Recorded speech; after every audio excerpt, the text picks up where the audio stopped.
Hi mga ka-Zamjal, dahil na-miss ko kayo, samahan nyo ako mag-get ready with me. Pupunta lang naman ako sa bayan, pero syempre kahit pa paano, iba na rin yung may ayos.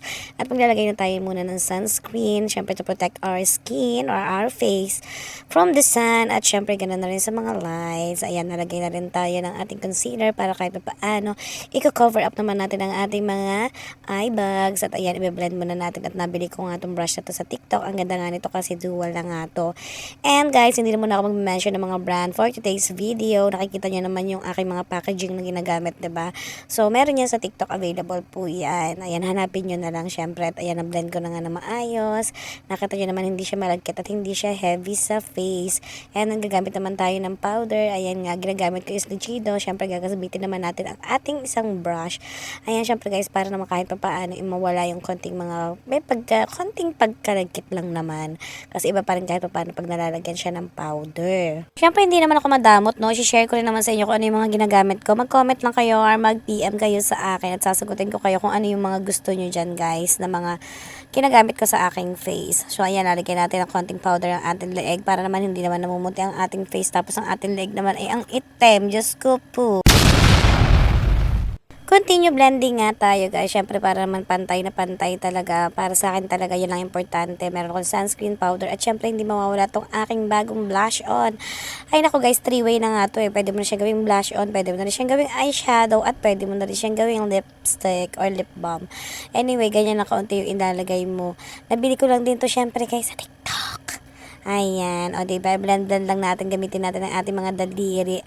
At ganyan lang. Kung gusto nyo ng light, konti lang ilagay nyo. Kung gusto nyo naman na medyo naman talaga pinkish naman talaga yung inyong blush on, eh, damihan nyo ng konti. At for sure, aabot yan guys kahit hanggang gabi. O, diba? Maglalagay naman tayo sa ating eyeshadow para kahit naman paano may kulay-kulay naman ang ating mata. Ganyan lang guys. Pagpupunta ako ng bayan o kung saan ako pupunta. Syempre, wala namang event. Di naman natin kailangan kapalan. Mamaya maglalighten na po yan. Hindi po yan ganyan kakapal kasi lalagyan ko pa rin siya ng powder. Yes!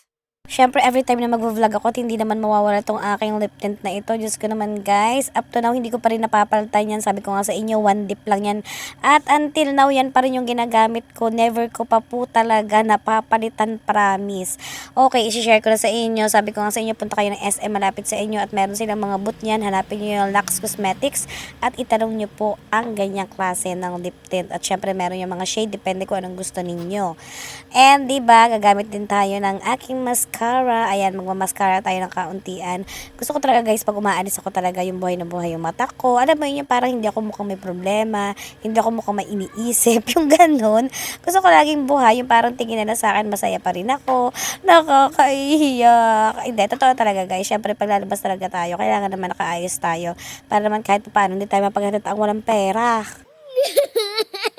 Nakakilay na rin ako dyan guys kasi syempre naman mahirap mag-video pa nagkikilay. So ayan lang aking get ready with me. Simplihan lang guys. So ikaw na kung hindi ka pa nakapollow, syempre mag-follow ka na din para naman updated ka. Lalo na ngayon sipag na ako mag-vlog. Bye!